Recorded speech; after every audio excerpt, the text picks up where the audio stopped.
Hello, film fans. Welcome to All the Film Things. I'm your host, Elizabeth. Thank you for listening.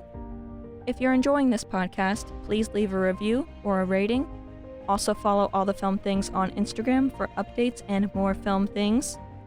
Today is the big episode, the 2025 Oscars special. And since the Oscars is the Super Bowl for film fans, and because we have a lot to cover, this episode will be in a more sports center panelist format. Joining me are my friends, and each of them are All the Film Things regulars, Emmy-winning photojournalist, and I cannot emphasize this enough, quote, unofficial co-host of All the Film Things, Echevarria, writer-director Samy El Kamel, and director Craig Ienne Pedroza. Each of them have exciting projects in the works, short films, Emmy-winning news packages, and we will talk about that later in this episode. But thank you all so much for joining me today. Let's do it. Woo. Hell yeah. Yeah. Whoop, whoop. Now, this is the second wide-release Oscar special. Cole and I did this for the first time for 2022, but that's in the vault, so... This is the third one. Yeah, this is the third, but the first one we did was just you and I, and that was not on the wide release of the podcast. Then we did a wide-released version last year. This is the third overall, but I'm very excited for this. This is the first time all the regulars are together, so this is really cool. This is very exciting. It's like the Avengers for all the film things, kind of. Crossover event. We all had our solo movies, solo like episodes. the Odyssey. And we're like, yo. Wow. I like that reference. Yes. So, let's start off by what films are you all rooting for? Cole, would you like to go first? I can go first. Yeah. I'm rooting for the Conclave just because I really liked it. I really like Alf Fiennes. Yeah. Apparently is how you say it. Exactly. Actually, I have to update that. It's Ralph Fiennes. I don't think you pronounce the R. Oh, Afe. I know, but yes. Oh, so that you remember from the... I do remember. Yeah, I don't think you pronounce the R. I think it's Alfine. Alf Fiennes. Yes, but then I've heard differently recently. It's Ralph. Have you heard it from him? I think so. People talking about him. I've also heard him say Alfine. I've heard Ray Fiennes too. I could be wrong though. Ralph Fiennes. Say whatever you want then. He seems to have a sense of humor. I enjoy his movies. Mm-hmm. He was great as Voldemort. Excellent as Voldemort. And he was good in The Menu. And he was great in Conclave. So I think that was one of my favorites this year. I also really enjoyed Anora. And I enjoyed A Complete Unknown. Although I don't think I picked A Complete Unknown to win anything. But I did enjoy that one quite a bit. So you're not rooting for it, though? I suppose not, Sammy. But, you know, just wondering where you it lie rooted for me, you know? Okay. It rooted for me. So I think that's it, you know? There were some good ones this year. I liked a good amount of the movies this year. Have you seen like most of the nominees? I have seen 6 of the Best Picture ones. What haven't you seen? I haven't seen I'm Still Here. I haven't seen Emilia, Pérez, Nickel Boys, and I haven't seen The Substance. Because we live in Jacksonville, Florida. Mm-hmm. Yeah, they don't have a lot wide of release those doesn't out. even go as wide as here. I'm Still Here is having its first show times as we speak. Yeah. So. Yeah, no, I'm seeing that for sure. Could have seen Emilia, Pérez, but I kind of, I got to work myself up to... You know what? I've seen the first 14 minutes of Emilia, Pérez, and then I went to bed. I went to okay. Yeah, nothing. I can't. I really have to try. Yeah. Well, I think there's a legitimate chance. I don't know that I've ever watched all 10 or whatever it is, Best Picture. And I think I could legitimately do it this year. I could. I would have to watch Wicked. I have no interest in seeing Wicked either. Really? I actually like Wicked. I think it's a little overblown for Oscar buzz, but I did. It was a good movie. It was fun. Enjoyed it. The costumes and stuff, I was a little surprised to see it as a Best Picture nominee. I mean, I can see it for some of the others it's on here for. Yeah. Well, it's it was picture. It made a bunch of money, and it was popular, so they want people to watch the Oscars. So I get it. But I just don't, I don't think the acting awards, but maybe you guys disagree. I know, Craig, you're a big musical guy. Did you like Wicked? Yeah. I think the most deserving out of Wicked in all the nominees is Cynthia Erivo. Wow. Her leading role. I thought she was fantastic in that That's movie. interesting. I look forward to talking to you about that. Yeah. Sammy, what about you? What films are you rooting for? Also, Conclave and Anora, like Cole said, but I'm also like heavily rooting for Dune too. Mm. Oh, I Like love it yeah. definitely will not, but I would not be upset at all if it won Best Picture. It won't, but I would be kind of happy. And I'm also low key rooting for The Apprentice. Like Oh, really? at least for the things that it's nominated for, it can't really be understated. Like Sebastian Stan kind of completely embodied that role. Well, do you think that he should have been nominated for A Different Man instead? I would have liked to see him nominated for A Different Man instead, but it's pretty clear, like objectively, like the performance is better in The Apprentice, I think. I think you're right. I agree. The acting, him and Jeremy Strong were both phenomenal. I don't think either of them have like a legit shot to win just because there's so much like Trump fatigue, I think. And the movie itself is like but those two performances are just incredible. Mm. Yeah. Okay. 100%. Elizabeth, what do Craig? you? Oh. Craig goes first. I'm rooting for Sing Sing Mm. and Oh yeah. Coleman Domingo. I'm a big fan of Coleman, so I was really rooting for him last year, even though I know he had no shot. I think he has a very good shot this year of winning. Mm. And obviously the Sing Sing like screenplay and the whole project, I thought was fantastic. Well, you also liked Rustin last year. I did like Rustin. Mm-hmm. Yeah. Great performance in that. Mm-hmm. He's been in a lot of projects recently, which is good for him. Yeah. Yeah, he's doing well. I think he's in the new Spielberg film coming out. So. He is. He's just got on Time, I think, Time Magazine. Oh wow. Yeah. Oh, this is like the era, the renaissance of Coleman Domingo. Yeah. Yeah. Yeah, that's one I really want to see. I just haven't got a chance yet, but that one does seem really interesting. It's really good. Yeah.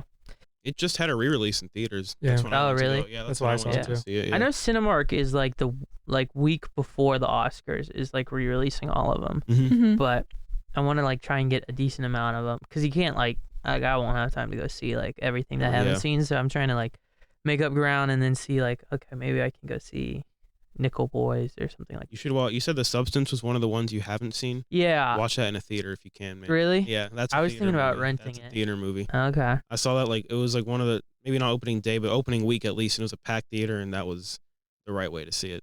Is it like scary or is it more like a? It's just wild. Very provocative. It's not Provocative, scary yeah, at all. provocative. It's just Okay. provocative and like it feels very Cronenberg in how Mm. provocative it is. Gotcha.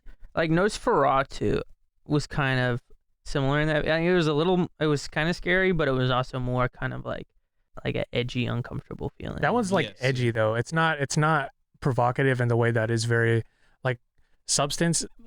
I don't know how to explain it. Like the intent is to make you like shocked. Okay. Yeah. Interesting. That's like I think of the four that I haven't seen, I think I'm most excited to watch that one and I'm Still Here. Mm-hmm. I want to see Curious Nickel to Boys watch so those two. bad. Nickel Boys, yeah, Nickel I wanna Boys. see is Nickel good. I'm Boys so so glad I bad. got to see that in the theater. Nickel Boys was great. Thank God. For a debut feature, like direction was incredible, honestly. I'm not sure if I'm rooting for anything because, Oh, sore loser. well, listen, I didn't think it was a very good year for film, and the too. films that TBH. what, Sammy? Me too, a little bit. Thank you for agreeing with. Ah. A little bit. I mean, they're good movies this year. but- Cool disagrees, but Yeah. Craig, I know you said that early in the year when Challengers came out that it was a very good year for film. Do you stand by that?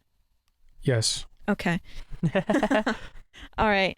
So I guess the ones we're hoping for, were not nominated, and that leads me to my next question. Which snubs are you most bothered by?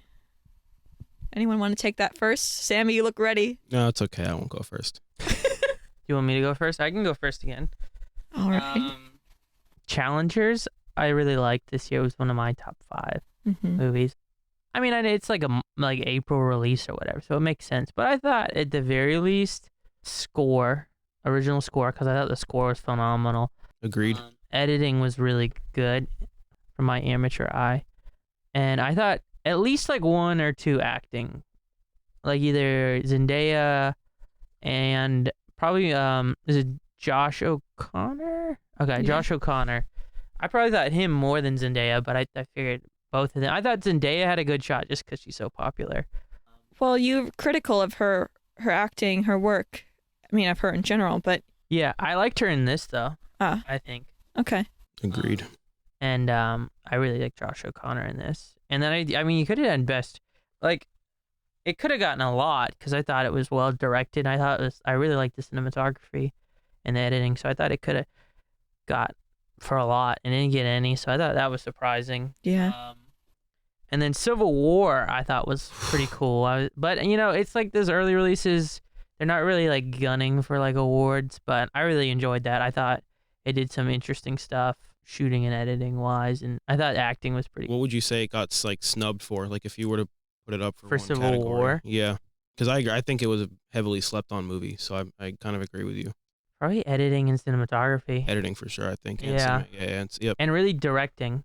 I thought it was pretty well directed. Yeah, I would agree. All things considered. Craig, do you have any snubs that you want to mention? I really like challengers, so obviously I'm pretty hurt about all of those, the 0 nominations. But other than that, nothing really like outright. I don't want to say like what it could replace, but I felt it deserved a spot. They Okay. could replace. Would Zendaya be a leading or supporting? Leading. Well, yeah, there's one she could replace on there. Well, yeah, we'll get into that Best Actress category in a moment. But Samy, what about you? What snubs bother you the most? I'll echo Challengers real quick because it definitely deserved score and cinematography at least. Denis for director, absolutely. And I honestly feel like this was never going to happen, but Strange Darling deserves like a screenplay nomination. I really believe that. Oh, you know what else I actually thought was really good was sorry to jump in. Love Lies Bleeding was really good. Ooh, yeah, that was good. I thought that could have gotten a little bit of love. That was an interesting, but that was also like a March release, so it's probably forgotten about. But I enjoyed that. I keep saying that like these were early releases, but I also feel like if you're like the Oscars and you're like the best movie awards, like it shouldn't matter when the movie comes out. Like if it's a good movie, it should get like Everything Everywhere at Once was like a April release. February. Yeah. Mm-hmm. But I do think that's like my biggest thing with the Oscars is like if you want to be like the best movie award ceremony, then like nominate the best movies. Yeah. You know? Yeah, I agree with that. Like Challengers was I think a better movie than some of the movies on the list. So It has to do with the film festivals, though. Film festivals Yeah, are a that's little true. later. yeah, I guess I still just think I don't know. You're the Oscars. You can do whatever you want. Like. Clearly.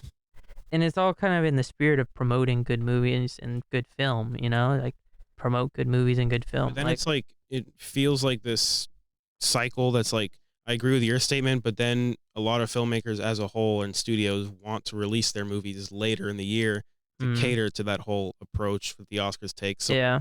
like, imagine if all these best picture, in a perfect world, all these directors and filmmakers would be like, fuck it, man, we're releasing stuff whenever. Conclave January, screw it, why not? Like, I love it. I know I love it too, but I just like I wonder if anything would ever change because you have both sides of this like conflict or like no one's gonna stop. Like the Oscars won't stop considering later movies. And Honestly, filmmakers won't stop. More people would like probably see the movies because like some of these movies haven't been in theaters like around here, and then so the only time they're in theaters is when they get nominated. So you got a month to try and watch like 5 movies that you haven't seen yet. Yeah.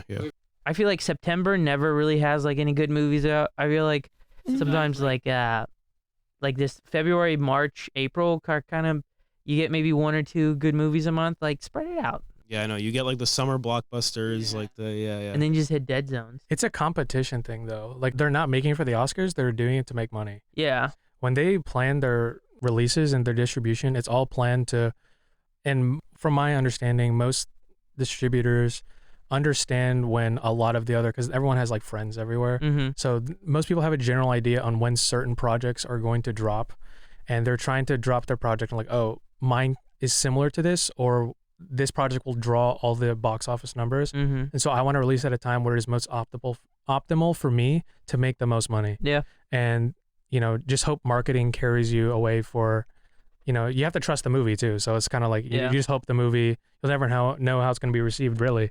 So you're like, all I can do is just try to distribute it at the best time to where it can get seen by the most amount of people, where it's not really competing against a whole lot of stuff. So like, you come into this whole thing where it's competing with a lot of other stuff, you know what I'm saying? And some people don't get to see it like that, but it has a chance, closer to the Oscar window. There's like a whole science behind the distributing and like times and stuff like that. Mm-hmm. Yeah. Yes. Craig, last year you predicted what snub I was most upset by. Would you like to do that again this year? I'm assuming Angelina Jolie. That's it. That's right. That is right. How the hell was Angelina Jolie snubbed in the Best Actress category? It blows my mind. Something gone wrong. This is a hard category, though. I mean, like, Well, hold it on. was very competitive. Who has seen Maria? I saw it today. You did? Mhm. Did you? No, I said I wouldn't have time. You didn't? No, I don't have time. Craig, do you like Lifesaver gummies? Oh, that's Yeah, how it's you not get the me. candy. Sweet. Because I asked you to even like a month ago to watch it. Oh, thank you. There you go. Yeah. Go Craig, the people's champ. Thank you. Thank you very much for watching Maria. I greatly appreciate it. I feel very strongly about that film and her performance. It was beautiful. So I'm happy. So you said it beautiful. Okay. Mhm. Do you think that she should have been up in this category, Best Actress category? It's hard because there's a lot of great performances this year, and you could also compete for Zendaya for a spot as well, and I thought she did fantastic. And she had a lot of traction behind her as well, so it's a hard year, especially like in super competitive. Actress is usually like the most competitive category Yeah. at the Oscars, so it's like someone is always going to get like, it's about like marketing, who had the better promotional run leading up to the season. But something went wrong. So when Maria came out on Netflix, everyone was saying she should get the Oscar. Everyone was saying this online. And then something happened along the way. I'm madder about this than I was about Leonardo getting snubbed last year, because Angelina was phenomenal. Best performance in 10 years since Changeling, over 10 years. And I feel like I'm going to repeat myself from the 2024 in film episode, but this was a phenomenal performance, and it blows my mind that she wasn't nominated. It really bothers me. I mean, last year I was disappointed that Lily Gladstone lost. I recognize Emma Stone was great, but I was really rooting for Lily Gladstone, and another disappointment this year for Angelina to be snubbed. I'm shocked, I'm annoyed, and enraged, really, if you're going to get back down to that. But Okay. Which one would you kick out? Who are you voting off the island so that Angelina Jolie can be on it? Best Actress in a Leading Role. Well, Cynthia Erivo. well, people have been calling for Carla Sofia Gascon, No, because this was before, though, so you can't take it. so that one can stay. Well, no, don't. Like, it can't be about the controversy because that came out after she was nominated. So, based on pure acting, based on the I performance, haven't who are you seen kicking any off? of the others. I can't answer that, but I guess because everyone's calling for her to be disqualified, which is very unfortunate that this controversy is happening, I guess she would have to go. Sorry, Carla. I set specific rules that you couldn't take the controversy into account. Who sets the rules here? Listen, Are you captain now again? listen, it's okay. Rules are what makes the world go around. If you don't want to follow the rules, it's okay. I guess the world will just burn. I don't know where to go from there. All right, so we're kicking off Carla Sofia Gascon, not because of the controversy, but because you think her performance. Look, I haven't seen Wicked, Let the record reflect. The Substance. I haven't seen I'm Still Here. I want to see I'm Still Here, but as we mentioned, it is just now coming into theaters around here. Why haven't you seen Wicked? I have no interest in seeing Wicked. Wow. I really wanted to see The Substance before I knew it was a body horror film, but I can't do horror, so It's fair. You can't even do horror for the Oscars? no. Because I've heard it's insane and it's tough to watch. It's hard for me. Well, now it's super hard, but like, I'm used to it, but I was just like, wow, But that last 20 minutes I keep hearing is like, pretty wild. yeah, It's all right. I don't think I can handle it. You got it. I believe in you. No. Now, you mentioned this earlier, asking about how many Best Picture films have you seen. So, you've seen 6, you said? Yes, I've seen 6. Craig? I've seen all of them except for Nickel Boys and I'm Still Here, Okay, which is 8. obviously due to I just can't watch it. Right. Sammy? I've seen all except for I'm Still Here, Emilia, Pérez, and Wicked. Okay. You guys got me beat. You guys have seen some of the harder ones that Nickel Boys was playing for a few days, man. I took advantage of that. I was like, bro, I'm trying. I was I so know mad when Wicked was like the easiest one to see. I have no interest in Wicked. You don't want to That's just how you logged see in it on though to Letterboxd. get all 10 though? I do, but like now it's at that middle point where it's like not in theaters anymore, but it's also not like streaming for free. So Do you normally see all of them? I don't really make it a point to. If they appeal to me, I will. Yeah. Like I really don't. I don't know, man. Movies that don't appeal to me at all, it's very hard to get me to watch. Yeah. I want to watch Emilia Pérez just to be more edgy, like, so I can have a more informed opinion on some of these. But every time I like almost press play, I'm like, dude, this is a 2-hour movie. Like, why am I about to do this to my, like, I don't expect to like this at all. Like, why am I even bothering? Yeah. So, it's tough. I've seen Maybe I will. 4. You've seen 4? Okay. I'm not as enthusiastic as last year where I saw like all of them. Honestly, I think all the ones I've seen, I enjoyed. Like even Wicked, like I know you guys said you weren't interested, but it's still a good movie. You know, I like a good story. Yes. I love The Complete Unknown, but I am a big Bob Dylan guy. Really? Yeah, I love Bob Dylan. I didn't know that. And like Anora, Brutalist, Conclave, all I really enjoyed. Oh, and then Dune. Yeah, I saw Dune. Dune was awesome.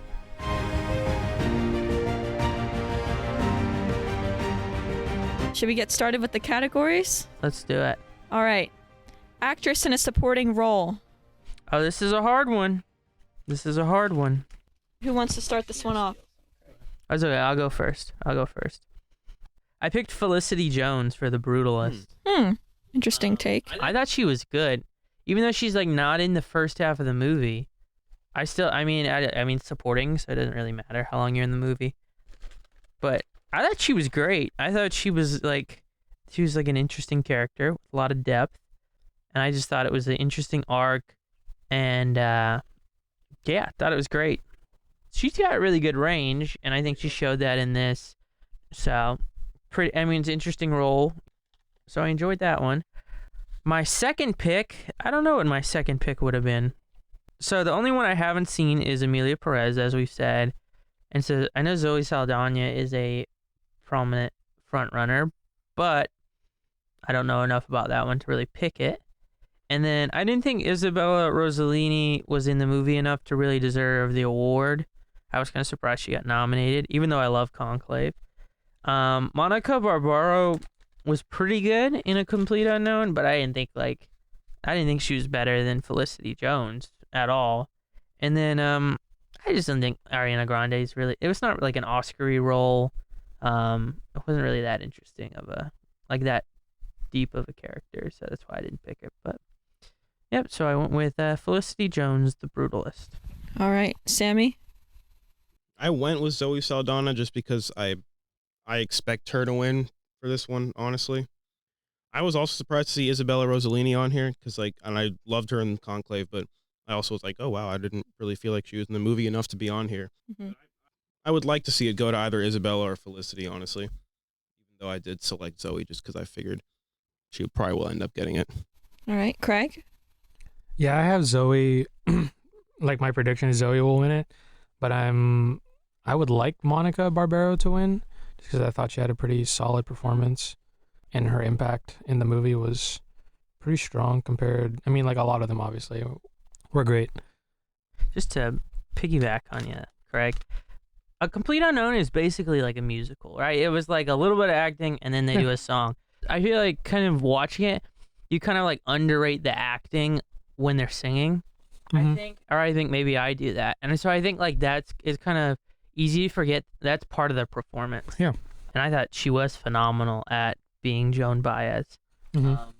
And then also Isabella Rossellini, I do want to say, when I rewatched Conclave for the second time, I noticed her a lot more, and it was kind of more subtle. I do like a nice subtle performance, but still probably not deserving. But I like, when she first got nominated for a bunch of awards, I was like, oh, really? I didn't really notice her. And then I rewatched the film knowing she'd been nominated, and then it made a little bit more sense on the second watch. Yeah. And then like a lot of things in that movie, there were a lot of like interesting parts of Conclave that I noticed on the second watch. So I recommend rewatching that one if you guys are interested.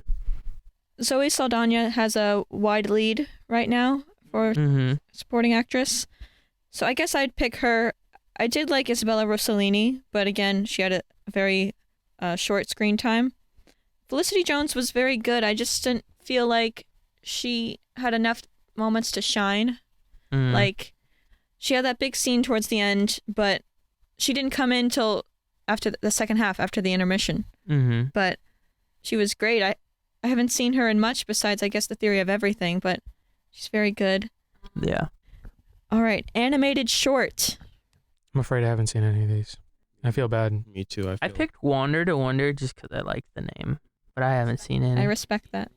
I haven't seen any of these. None of these are readily available online, unfortunately. But Beautiful Men has a pretty wide lead. So I guess I'd pick that.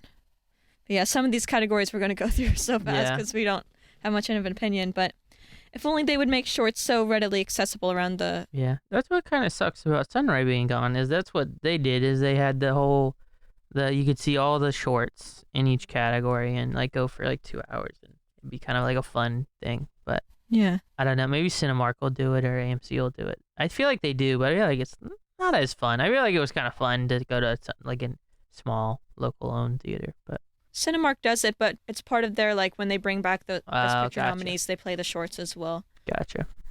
All right, animated feature film. This one's interesting. I've actually only seen half of one of these, and that was The Wild Robot. I do mean to finish it. I do intend on finishing it. Heard it's very good. Yeah, so I picked The Wild Robot.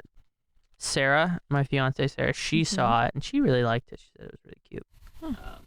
So, picked The Wild Robot. It also, from what I watched, like the first half of it was pretty good. And I really liked the animation and stuff. And it also, I felt like, because it got nominated for original score, and it also got nominated for sound? Yeah, sound. I feel like that bodes well for it, because I feel like animated movies don't usually get like nominated outside of their category. So it's a good point. I went with The Wild Robot. Sammy? I also went with The Wild Robot, even though I haven't seen it, but kind of like how I picked Zoe last time. I just feel like, from what I know of it and the other movies on here, I feel like it just has the best chance of winning.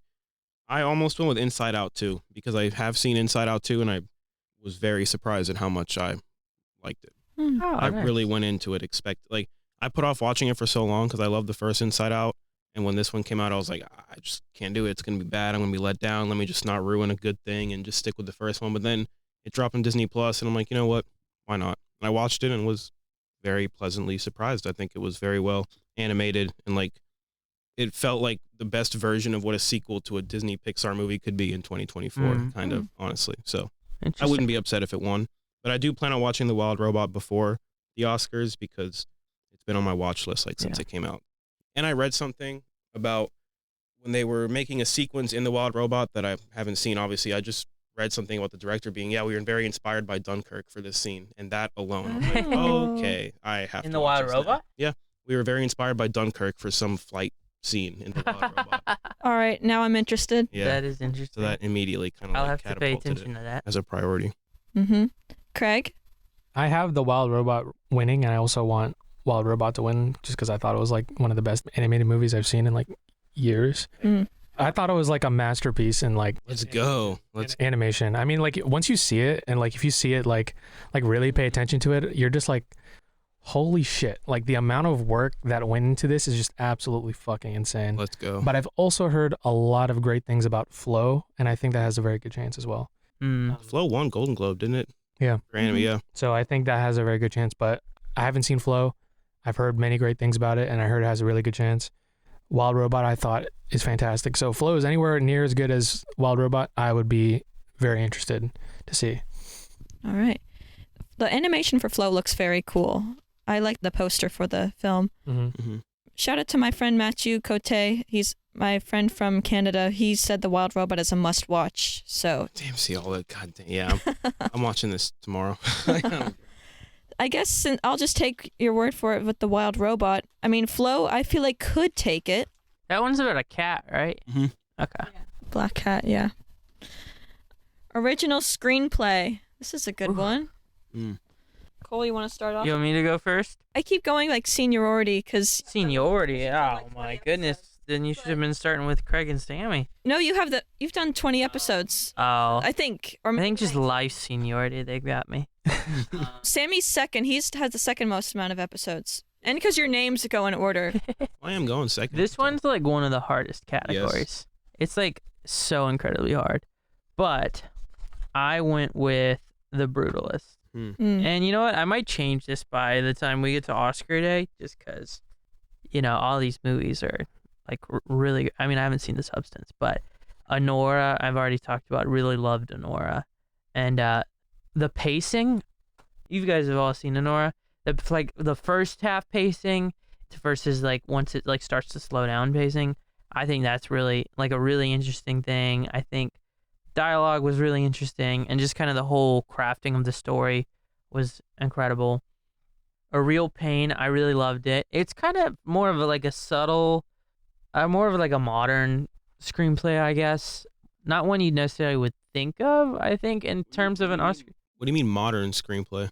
I don't know what I meant. I don't know. I'm trying to go a vibe. I don't really know. I'm trying to like vibe it. You know what I mean? It's like a vibe thing. Mm-hmm. Okay. It's like a buddy film a little bit that's kind of deeper than you realize it is. Yeah. Whereas like I feel like The Brutalist and Anora are more intentional, if that makes sense, more theatrical, if that makes sense. A Real Pain feels a little more casual. September 5th was like an incredible movie. Watched it? Okay. Yeah, I went and saw it Saturday. And it's like a shorter film, like hour and a half, hour 40 maybe, but it doesn't feel rushed. And it's like a really, really good thriller movie. Nice. And they did some interesting stuff. I don't want to give it away because Craig said he wanted to see it. I don't know if you guys have seen it, so I'm not going to like give too much. But the way they told the story, I thought was really interesting. And it was something I like could identify with because I work in news and broadcast. Like, obviously, I don't really do like hostage situations to the extent of whatever they had to deal with. They didn't either, though, right? They were like before Olympic broadcast. Yeah, they were like sports broadcast team, and then they started covering the hostage situation. Of course.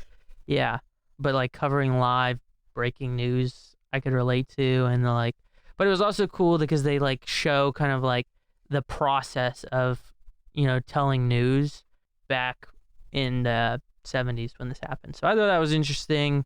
I thought the dialogue was really good. I don't think it really has like a great shot at winning. It feels like it's like flown under the radar a little bit, but I really enjoyed it. But I picked The Brutalist. I mean, just because it's like a 3.5-hour film that keeps you interested for 3.5 hours, I feel like that's really impressive. And it's really hard to keep people's attention. And it's like it's a really long film, but like when you look at it, it's like, I don't know what part of the movie you take out. You know, like you needed all of that, and they really built the story. The only kind of one complaint I have about it is the ending did feel a little left to be desired, but also, I mean, I think it makes sense too. I think the ambiguity of it is interesting. And I think there's something about that there. I just think like there's so many really good scenes in that movie, and also it manages to be funny for like a really tough, like kind of hard to watch film. It had a lot of like funny parts. Yeah, I was talking about with my friend today that when he was like talking to the gym architect guy, and he's like, everything that is ugly is your fault. It was just hilarious. Yeah. So I think that was pretty good. So I went with Brutalist. Brutalist. Samy? I went with Anora because I really want to see September 5th, the only one on this category that I haven't seen. And I just feel like out of the nominees for this category, like the past few, I kind of went with what I thought would win. This one is a bit more what I want to win. Screenplay is like an aspect of film I just like love most. And I just feel like Anora is the most, Cole kind of touched on it, but Anora is the most, like, in my opinion, fresh and like, I don't know what the right word is. Like, there's just a lot to that script that I appreciate. Like The Substance and The Brutalist, to me, like, even though the movies themselves were unique in many ways, like the script itself for those movies, to me, didn't stand out as much as other aspects of the film. A Real Pain, I would have went with, and I almost went with, because I thought it was a very, like, subtly powerful script, and I really appreciated aspects of it.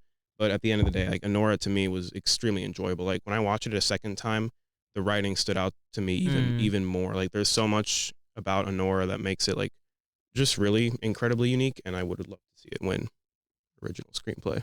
Craig? I have The Brutalist winning. I thought it was a fantastic script. I don't know where I saw it, but like I saw like a quick like preview of the script. I don't know if it was online or something. I could be like tripping, but it looks pretty solid to me. Anora also looks, the script was fantastic.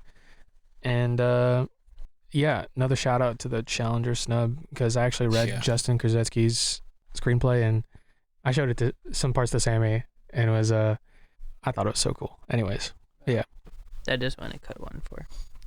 Now, Anora has a wide lead in this category right now, but The Brutalist is second and The Substance is third. For this, for screenplay? For original screenplay, yeah. Glad to hear that. Yeah. I guess I would say Anora because, like you said, Cole, the pacing was spectacular. Mhm. How they effortlessly, like, attached each of the genres of 3 acts together. It just kind of fluidly, like, just becomes so many. That's the word. The movie just, like, it's crazy to me. Like, it just becomes several different things over the course of its runtime.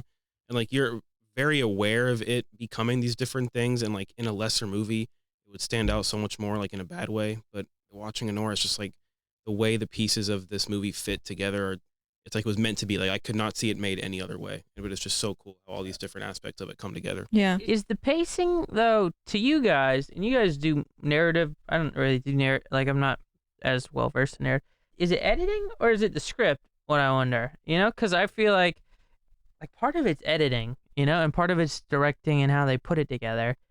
That's why I'm, like, hesitant to, like, say, like, oh, Anora should win screenplay, which I think it's a phenomenal screenplay, don't get me wrong, but I'm hesitant to be like, oh, it should win screenplay because of the pacing. Because part of me is like, well, is that the editing and the directing and the way they did it, or is that the actual way it was written? I guess the director, he wrote it too, right? So, I mean... And edited it.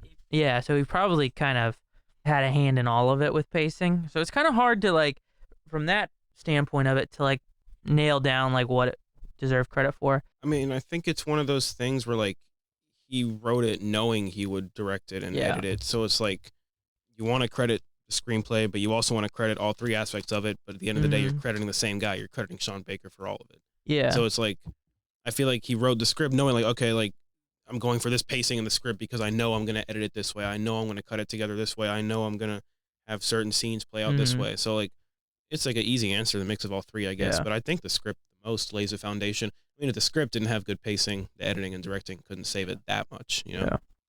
Adapted screenplay. Cole? Is it me again? All right. I mean, I could reverse order. We can just keep me going. No, it's okay. I can keep going first. We got a good thing going here, I think. We'll see. We know what I picked here. I picked Conclave. I just love Conclave. You know, I've realized over the years that I just really like a movie that, like, tells you to be a better person. I think, you know, it's... Okay.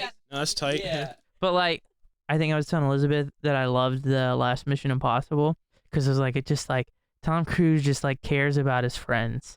And so I love that movie. So I feel like those movies always get me. The power of friendship. Exactly. You know, I love the power of friendship. And this one was interesting. I'm not, like, religious or any, so I went into, like, not, like, caring about the religious aspect of it.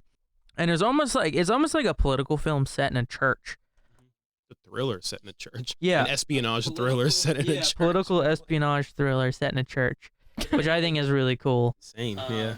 So, but I enjoyed the monologues. I enjoyed the kind of dialogue exchange, and I enjoyed just the way the story was told. I just really enjoyed it as a movie, and I haven't seen Emilia, Pérez, Nickel Boys, or Sing Sing, so I can't really speak to those 3. I've seen A Complete Unknown. I don't know how much, like, credit I give that screenwriting-wise, because it's just, like, so much music. But I will say, that movie, when I was watching it, I was like, all right, what's the point of the movie?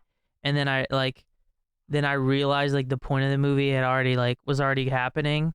If that makes sense. Like, it's like, I'm, like, trying to figure out what's going on, and then I realize it's already been happening, and then it's, like, happening, and, like, you hit the peak, and you're like, oh, that's what they were saying all along. So I thought that was interesting. And I think A Complete Unknown, part of it, like I said, is, like, I'm a big Bob Dylan guy, but I thought it was a really good way of telling the story with the music.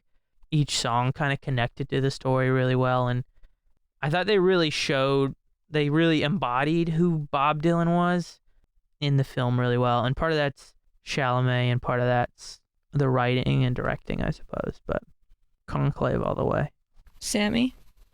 I also chose Conclave for many of the same reasons that Cole said. So the only thing I'll add is that I just feel like as a screenplay, it's structured very well in the sense that, like we were just touching on it, we're comparing it to a thriller pretty much. Like, it is structured and paced very much like a thriller, but it's just within the confines of, like, a church and dripped out popes, and, like, it's a great script.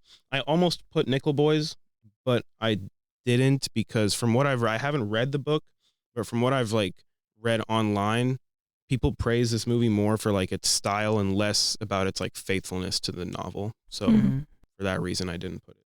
But Conclave, yeah, all the way Craig? to the moon. I love Conclave, and I really love that screenplay. I especially love, like, I've only watched it once, but I've memorized Ray Alf Fiennes' speech about faith. Yeah. I mean, I grew up in a super, I'm just going to stop there. But yeah, it was a really good script. But I'm rooting for Sing Sing, just because I thought that was a fantastic screenplay. And it was also a screenplay given to these people about their own lives. They're all ex-convicts who haven't really, this is their first movie, and the only thing they've really acted in before that I know of is the own play that this is based off on. So this is like based off their, like, it's a adaptation of their own lives that they're acting in. That's awesome. And so I think it's really cool. And yeah, I thought it was dope. Conclave has a wide lead right now. Woo! But A Complete Unknown is second in the rankings. What are the leads based off of? Just out of Gold curiosity. Derby. What do they base it on? Are they just vibes? It's a mix of all the categories. So you can have the top 24 users, the critics. It's a bunch of different. I picked from the mix of everyone just to be safe. Oh, interesting. Yeah. So it's kind of like a vibes thing in a sense, though. Maybe. I mean, as we were talking about before we started, they're not always correct. Yeah. They don't always get it right. So Did Gold Derby have Angelina Jolie getting nominated? I actually didn't look at Gold Derby ahead of the Oscar nominations because I'm not as invested in this year, as I've said. Yeah. I feared she wouldn't be nominated, but she should have been. Oh, quick question. Oh, are you still going? You go ahead. I'll ask the question afterwards. The only thing I have to say is, I guess, yeah, Conclave I'm rooting for. Yeah, you go ahead, Cole. Well, I was just curious. We didn't talk about this in the snubs earlier. What do you guys think? Do you think Stanley Tucci could have got a Best Supporting Actor nomination? There can be a conversation for it. Yeah. I think he wasn't, like, significant enough, but, I mean, I could see... I can't see anyone on here that I would replace him with. Yeah, though. I guess...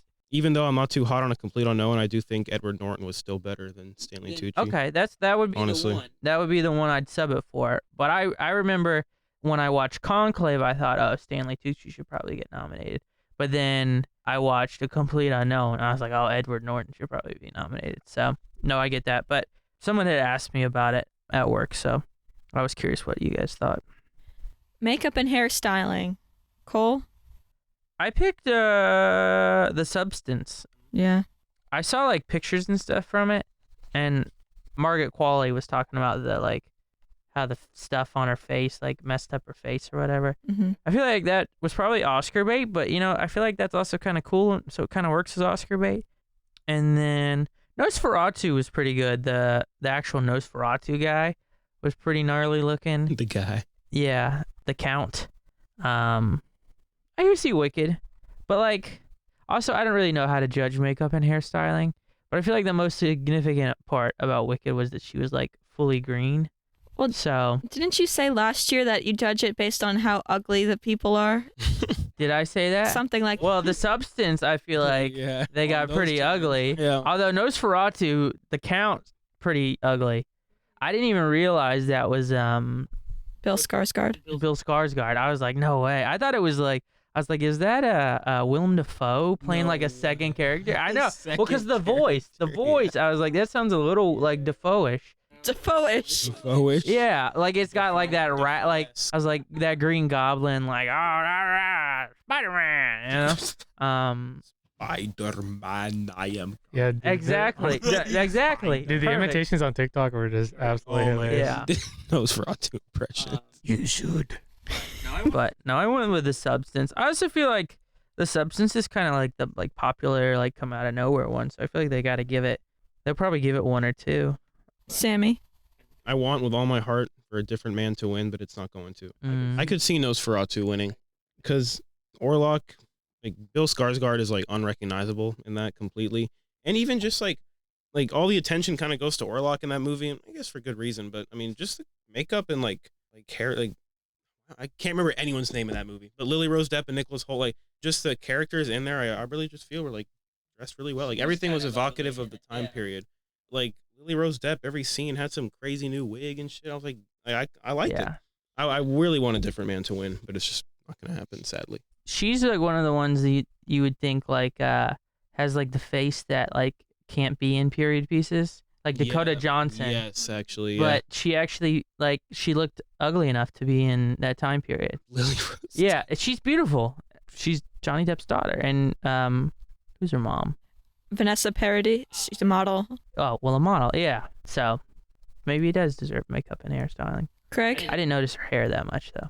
I would also like to shout out A Different Man, specifically for that one scene where Sebastian is like, I was like, what the hell? That was crazy. I was literally watching. I was like, oh, I can't look. But I think Wicked's gonna win. And that's where I'm just gonna stay. Wicked, all right. I'm going to go with The Substance based on all I've heard about The Substance. Demi Moore was just on Kimmel the other night talking about the makeup process and how long it took to get it on and how long it took to get it off. And then, of course, the behind-the-scenes photos have been coming out. So I think The Substance has a good chance. It has a wide lead right now, but Wicked is second, and then third, A Different Man. Really? Yeah. Above Nosferatu? Above Nosferatu. They don't all go by the ugliness scale, so. Well, I just feel like A Different Man won't get the win because it literally is just that one character. Production design. Cole. Take it away. Production design. This is kind of a hard one, you know. See all these artsy ones. I don't know, you know. This one, I picked Nosferatu just because I wanted Nosferatu to win an Oscar, just because I like Nosferatu and I thought it was cool that it got nominated. But that's all I based that off of. All right. Sometimes you just pick the ones you want, you know? Just so you have something to root for. But probably the most deserving, I have no idea. Maybe Wicked, maybe The Brutalist, maybe Conclave, maybe Dune. But I picked Nosferatu. Sammy? Dune. Yeah. Dune's production design is crazy. And I really think everyone here has seen it. Nope. But you can spoil it. I haven't even seen You haven't seen Dune? I haven't seen the first two. Yeah. Oh my goodness. Sorry. There's a lengthy sequence on another planet in that movie that's shot with infrared cameras, and they literally had to overhaul the entire production design, costumes and every single aspect of the production had to be overhauled to make things appear black and white in the ways that Denis wanted it to, shooting infrared camera. It was this massive undertaking between him and Greg Fraser, and they're I could talk forever about it, but it's kind of wild. Have you seen any stills from the film? Some stills, yeah. There's a sequence in this arena. The fight scene? Yeah, and it looks like, they just shot it in black and white, but they did not shoot it in black and white. It was shot, yeah. And I just think the production overall of that movie is unmatched. I do genuinely think Dune is the best sci-fi movie of the last several years. So take that for what you may. Sci-fi franchise, not, let's take Interstellar out. Or fantasy, sci-fi, fit an epic like that, yeah. Craig? I would like Dune to win it just because I really enjoy that, and I think that's one of the few categories it can get a win in. Sadly. And I also pick it for my brother just because he really enjoys Dune. I think Wicked will win it. Strictly the live sets that they built years in advance, huge sets that literally there are videos of people walking on them, just huge giant villages / buildings, and it is absolutely just insane. Only so much is CGI. You just go on there, there's videos of them, the crew working on there. I'm just holy crap. It's a whole castle. Anyways. I didn't know years ago they already started building. Yeah, that Wicked's been in production for a long time. Really? Yeah. Wicked does have the wide lead right now, but The Brutalist is second and Dune Part 2 is third. So does The Brutalist, does it not get a knock for production design because they used AI? I guess now's a good time to bring up the AI conversation. Bring it up now. Because that was part of the thing was and maybe this is probably the part I don't know enough about. I know how they used it for the accent thing, but the production design. They said they used AI aside from the accents to fill in objects and buildings in the backgrounds that they, for whatever reason, couldn't do alternatively. Yeah. See, I feel like that should be a knock on production design. I agree, honestly. That's my opinion on that. The acting one, and we can talk about that more when we get to, I guess I already picked Felicity Jones. I should have brought it up then, but I feel like the acting one I'm not too worried about because it's a thing they do anyways, so. All right. Next category, costume design. Costume. I picked Wicked, you know? I thought the costumes were cool. Sammy? I also picked Wicked, even though I haven't seen it. But this should actually tell how I've already said I'm not interested in watching it, but even just from what I've seen of Wicked, I want it to win. Like the costumes do look like kind of crazy in my opinion, and there's really nothing else. I would say the only thing that maybe could compete with it is Conclave or Gladiator. Gladiator. I was iffy on that. Like there is just so much historical inaccuracy in that movie that like I gotta, which is fine. Like it's fine, but when I was watching it, I was questioning. I'm like, does any of this historical inaccuracy bleed over to the costumes? Was Ridley just like, what looks cool? Fair. Which like that's fine. I feel like Nosferatu is a sneaky costume design one too. Ridley just Ridley like 12 cameras, run it, let's go. Whatever looks cool, we keep. Like Ridley. Love Ridley. Yeah. Nosferatu could be a sneaky costume. I could see it sneaking a win. I could see it winning the costume. Spider-Man. I need pictures of Spider-Man. All right. Craig? I have Wicked winning, and I also just predict Wicked to win just because it seems like a category that Wicked would win. Yeah. Yeah, honestly. Yeah. Wicked does have a wide lead right now. So is Wicked like the favorite in a lot of like kind of the, I guess, more arts department ones? I would imagine. I would assume so. Hairstyling, costume design. There's a few that it's up front runner for. Yeah. Yeah. But a few, not too many actually. But Nosferatu is second in the rankings, right? Really? Damn, Nosferatu. Damn, okay. See, I was right. It could be sneaky. Sneaky little win. Sneaky win. They made Lily Rose Depp look a little ugly. It kind of goes a long way, you know? I mean, her like compulsive seizures kind of like. Yeah. You don't look at that and think, damn, you're fine, shawty. The last scene, wow. Yeah. International feature film. International feature film. Cole. I've seen 14 minutes of Emilia Pérez, as we've stated. But I picked I'm Still Here because I feel like it's between that and Emilia Pérez. Usually when a foreign film gets like a Best Picture nomination, they automatically win. But both of them got it. Yeah, I was about to say. But also, I think just because all the controversy, it's going to go to I'm Still Here. And also might be pretty good. I'm hoping to see it fairly soon here, but yeah, so I went with I'm Still Here. I'm Still Here. Samy. I went with The Seed of the Sacred Fig because it's the only one on here that I've seen. But I do kind of agree it'll probably go to I'm Still Here. I was going to say Emilia Pérez, but yeah, I keep forgetting that controversy. But The Seed of the Sacred Fig, I watched it and I loved it, and so like I could see it. I mean, it'd be cool to win. Great movie. Craig. Kind of insane like circumstances. I've only seen Emilia Pérez, but I think I'm Still Here is gonna win. Emilia Pérez had the lead for a while, and then a recent switch. I'm Still Here is. I wonder what happened. Yeah, I wonder what happened. Where does The Seed of the Sacred Fig rank? Third. Okay. What language is that one? It's Iranian. Interesting. Where did you see that? AMC, Orange Park. Ah, okay. Wow, it was playing in theaters, man. All right. I know. Yeah. When I saw it in theaters, I was like, I wanted to watch it. I had a feeling I wouldn't get to watch it in theaters, and I just randomly saw it pop up. Mm-hmm. It was great. That's good. Actor in a supporting role. Good category. This is a really hard one. Yep, I agree. Really, really hard. I've seen all of them. I think you guys have too. Yeah. Me too. I picked Kieran Culkin because I like Kieran Culkin, and I liked The Real Pain. And I know he kind of didn't like. He played himself a little bit, but I also thought he did a great job of portraying a character who is bipolar. I think that's a little underrated. Yep. And I think like it was just really well done, and I thought it was a very emotional role, and I just enjoyed it. One of my favorites for sure this year. I think all of them on there are pretty good. Jeremy Strong was really, really good, but I don't think he's gonna win because of Trump fatigue. And honestly, it probably comes down to those two for me. Kieran and Jeremy? Yeah, but honestly, like, it kind of like comes down to the test of like which one would I want to watch again, and it's like Kieran Culkin, 100%. Versus like I never want to watch The Apprentice again. That was super uncomfortable. So yeah, I went with Kieran Culkin. Samy. I also went with Kieran. I just think his performance is the most versatile out of all the ones on this list. I would like it to go to Yura. I think his performance is just a bit too understated and like subtle to get the win, even though I would like it. But I feel like Jeremy Strong could sneak a win. You think so? Really?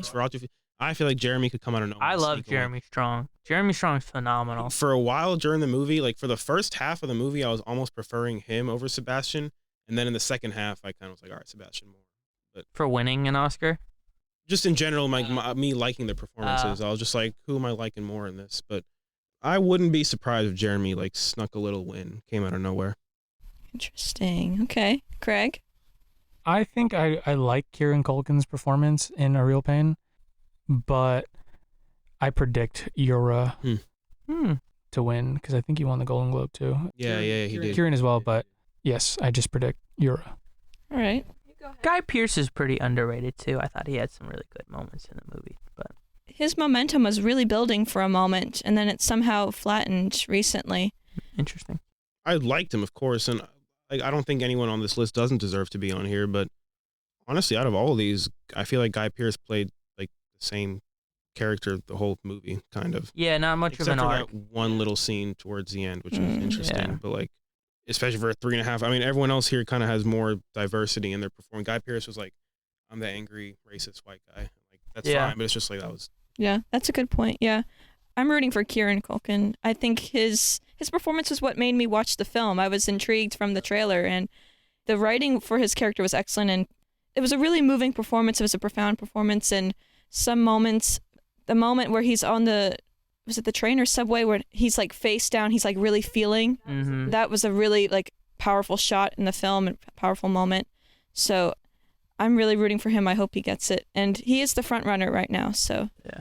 The ending shot was really powerful too. Well, it really was because it was the opening and the ending shot, but it was like reversed. But I wonder what happens to his character. The scene with him and Jesse Eisenberg on the roof, and that like there's just something about that dialogue exchange that was really resonant. Yeah. Yeah. Because of his performing, yeah. Visual effects. Visual effects. You know what? I'm gonna let Sammy start this one off. All right. Yeah, we'll pass the baton to Sammy. Yeah, Sammy's got this. I put Kingdom of the Planet of the Apes. Wow. Because like I love Better Man. Mm-hmm. There's no way it'll win at all.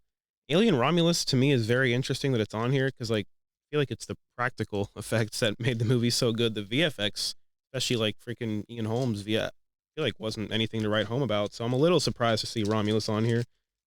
Dune would be cool, but I don't know. Kingdom of the Planet of the Apes to me, like I saw that so early in the year, and yet visually it's still ingrained in my head. Like it is very memorable to me visually. It was very striking. So I'm surprised you didn't pick Dune. Yeah. because Dune, like I almost did, but there's more about Dune, like Dune and other categories. I would prefer it to win. And like Kingdom of the Planet of the Apes, I did kind of like, and this is the only category it's on here for. So like, fuck it, let's throw that one a bone. But I wouldn't be upset if Dune won, obviously. Craig? I want Alien Romulus to win just because that movie deserves some love somewhere in this Oscars ballot. And I predict Dune to win that.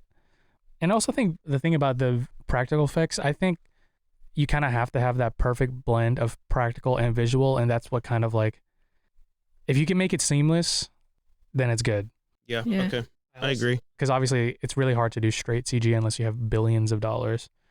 So is visual effects more like I'm not huge into the Oscars. Like I watch them and I don't like dig deep into these categories. It's been my understanding that visual effects, when they judge it, it's judged more towards like CGI and computer generated over practical effects. Yeah. So am I wrong in that? Like I think you can also take it as, and a lot of the Oscars can be taken as, so when you see a category, it's achievement in. So achievement in visual effects. And so it's like, you think about like a lot of the work that goes behind it, and you talk about how like everything put together to put out this output product. Okay. So like, I get it. You know, also goes into the AI conversation and the small uses of it, like achievement in acting. And it kind of goes to like, you can say like a really distinct example would be like Everything Everywhere All at Once, where you can go like achievement in this, and this, where it's like a 3-man team doing the visual effects. Okay. And you talk about, you know, Oppenheimer with the IMAX and all that stuff. So like, at least going forward, and that's like my understanding of like how a lot of the voting works, is achievement in. And so that's why I think, with it. Okay, yeah, I could not just CG, like, you know, Star Wars was an achievement in visual effects. Yeah, that's true. You know, yeah, but that was like practical, you made to look. It's a visual effect, you know, not computer, Not specifically, essentially. yeah. Anyways. Okay. Cole?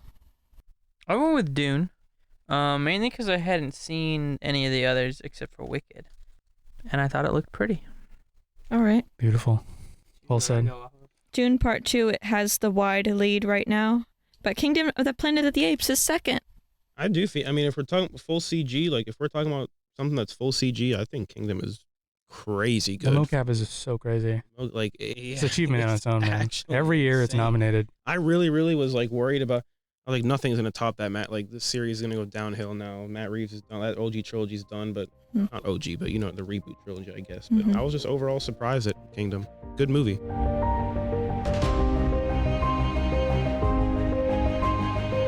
Film editing. Sammy, what do you think? I put The Brutalist. Really? I was impressed at how that movie was like assembled, and there was a lot to the editing of that movie that just stood out to me. For some reason, I have a feeling Emilia Pérez is gonna win that, even though I haven't seen it, so I can't like you know. But See, this is interesting because we were talking about earlier the pacing.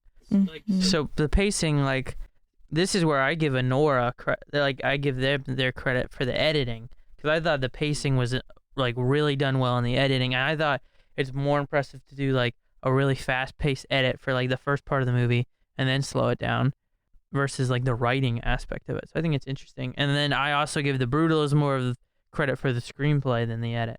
yeah, I think it's funny interesting, we're reversal. we're reversed. Yeah, But I almost went with Conclave. yeah, no, Conclave had some good editing too. But Craig. I voted The Brutalist, and I predict The Brutalist to win. This one's actually, editing's honestly the hardest category for me to predict, because I think editing two halves to make one complete whole and to make them seamless is an achievement in its own. Especially 3 hours, making engaging 3 hours is an achievement on its own. I struggle to make an engaging 5 minutes. So Yeah. You do it. You achieve it very well, Craig. thank you. But yes, that's why I voted The Brutalist. It's funny, like the reasons you guys give for editing is the reasons I gave for screenplay for Brutalist. So I think it's interesting that we're like the way we look at it. But I picked Anora. I think it's kind of clear, but That's fair. just because I love the way they edited it together, I thought was pretty impressive. Conclave has the lead at the moment, but The Brutalist is getting close. Emilia Pérez is number 3. Really? Yeah. I'm surprised Anora isn't in the top 3. Oh, really? Because, like, the pacing, as you're saying, that's why I'm debating now that you brought up this conversation, the script versus the editing, whether it should win for editing versus screenplay, but it's leading its original screenplay category. So, I don't know. I guess I don't know. Conclave, I don't know. This is a tough one. Yeah. Really is a tough one. I don't know what I'd pick. Documentary short, let's see. I did see a few of them. So I Am Ready Warden has a pretty wide lead right now. Sammy doesn't have anything marked for those. Incident is second. And these categories always... Picked I'm Ready Warden. Oh. That's hilarious. Haha. Like I told you a little hint before we started. Did you? A little bit. Oh, I wasn't listening to you, actually. Okay, that's not surprising, I actually. wasn't listening. So that's not credit to you. I watched both Instruments of a Beating Heart and The Only Girl in the Orchestra today. Instruments of a Beating Heart is last place right now in the rankings, but it moved me so deeply. Like I felt it in my heart, and then it broke my heart, and then I felt it in my heart again, and then it broke my heart again. It's a beautiful short film. I hope you guys check it out. I think it's relatable since it's a universal focus of children and wanting to be a part of something and trying to be the best you can be. But it's also very much from the Japanese culture, some of what you see in the film. But the main kid is you really feel for her. And I would love to see that win. The Only Girl in the Orchestra was good as well. Very interesting. Very, like, the artist that the film's focused on is very interesting. The only woman in the, like, Philharmonic Symphony, I think. I can't believe I forgot her name already. But that was an interesting short as well. But yeah, am I the only one who's seen documentary? I haven't seen any of them. I haven't seen any of them, but I would like to plug this one documentary short film that I watched when I went to the San Diego Filipino Film Festival. Mm-hmm.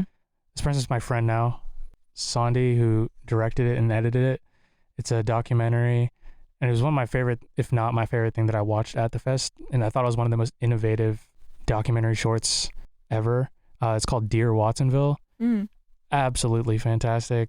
I don't think I've ever been so engaged by a documentary short ever. Wow. Where's it Beautiful. available on? Honestly, I don't know. I think I asked her, and I think I tried looking for it, and I don't know where it is. Must be still making the rounds at the film. It still is, I think. So if it ends up on YouTube, maybe, or something. Yeah, I'd like to watch that. Documentary feature. Another category where... See, I tried to watch some of these, the feature ones, because I like documentaries all right. But most of them aren't, like, on streaming or anything. Nope. And the one that was I think it was Black Box Diaries. And I think that one was about sexual assault. And I was just like... Really? I think that one is. There's a couple, like two of them. One of them is about like a Native American reservation school. And the boys got molested at the school. And the other one was a woman investigating her own sexual assault. And I just wasn't in the mood for a downer, so I didn't watch it. I picked soundtrack to a coup d'etat because that one sounded interesting when I read it. It's a cool title. Yeah, like, you know, it sounds kind of cool, and it's about dictators and, you know, a little relevant, you know. Craig, Sammy? I haven't seen any of them. Me neither. I haven't seen any of them, but if anyone has seen Denis Villeneuve's Criterion Closet video, I would like to quote when they asked him if he watches documentary, and he said, and like I totally agree, he said, "I prefer fiction, frankly. I think I'm a coward." That's a good quote, yeah. Honestly, yeah. Yeah, that's true. No other land has a wide lead right now. Sugarcane is in second. Next is cinematography. Ooh, this is a fun one. It is a fun category. It's an easy one for me. Easy. Why? Yeah, it's Dune. Like, not even close. Oh, really? My biased opinion. No, I love it. I love biased opinions. Yeah, Greg Fraser is my, like, personally my favorite modern cinematographer, like, working today. Some of the stuff he captures, I'm just like, how did you even think of that? But yeah, Dune, kind of easy for me. Nice. Craig? I would like Dune to win as well, just because I think Greg, besides Linus Sandgren, is my most like studied cinematographer. Like, I've listened to most of his stuff, and I just love his philosophy, and I love all of his work and his workflow. And I saw Maria today, and I was like, that's a beautiful movie. Yeah. But I think The Brutalist is going to win it Mm. for the VistaVision thing. And it was a gorgeous movie. Mm-hmm. Don't let me like understate it. Obviously, for the budget it was done in, and to shoot it on VistaVision Yeah. and to scale it like that is an accomplishment on its own. I think it's absolutely gorgeous. So if it does win, absolutely deserved. But I would love Dune Part 2 to win, just because I think it's a gorgeous movie, and Greg is awesome. And it sounds like my name. I picked The Brutalist because I just remember watching it and I was like, this is absolutely incredible. The dinner scene. Dude, I love the car shots of the road when they're like driving on the road. I love those. The dinner scene was... The upside down Statue of Liberty. The last scene when they're looking for the guy. All the like difference in the building and stuff is incredible. The lensing for that movie, and just the way that they show scale, and like they made compact spaces which should feel really small, just make everything feel huge. Yeah. And super intimate. And that's my spiel. Yeah. Beautiful, beautiful. So I picked The Brutalist. So. Brutalist does have the wide lead right now. Really? Over Dune. It's sad. No, it's okay. It's not sad. No. It's not sad. You're sad. I'm sad. Well, Dune Part 2 is second. Here we go. Slightly less sad. It's like Roger Deakins. You know, he's going to get his day eventually. He will, yeah. It's only a matter of time. The Batman 2, he'll get it. He deserved for Did the he do Batman the to be real. Batman? He did the Batman. Oh, I love the Batman. I would like Maria to win.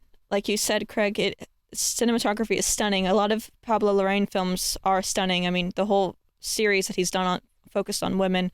Each of the films and their color palettes are just beautiful. Part of why I was so excited for when it was announced Angelina Jolie would be working with Pablo Larraín was because of the cinematography. And there's a shot in Maria, it's an overhead shot where Angelina's laying down, and you have like the vinyls around her, right? That shot, isn't that like just Gorgeous. amazing? Absolutely gorgeous. That's probably my favorite shot in the film. Mm-hmm. I love it so much.